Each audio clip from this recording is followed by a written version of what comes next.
జ్ఞానము, ఆ ఏకాగ్రత, ఆ ప్రశాంతత, ఆ విశ్వాసము, ఆ భక్తి వలన ఆ ఒక్క నిమిషంలో మీరు చెప్పుకుంది చేరుకుంటుంది భగవంతుడికి, మహాగురువులకి. వెంటనే ఆ కరుణ, ఆ చూపు మీ మీద పడుతుంది.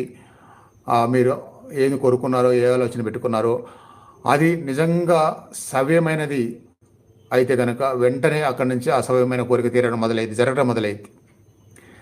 ఇలాంటి మంచి ప్రయత్నము, మంచి భావము పెట్టుకోవడం చాలామందికి తెలియక ఆందోళనలో ఉంటూ, ఆ ఆందోళనలో నుంచి ఇంత మంచి అవకాశాన్ని చేసుకోలేక అనేక నెలలు, తర్వాత సంవత్సరాలు, తర్వాత జీవితం కూడా అలానే గడిచిపోతూ అయిపోతుంది జీవితం.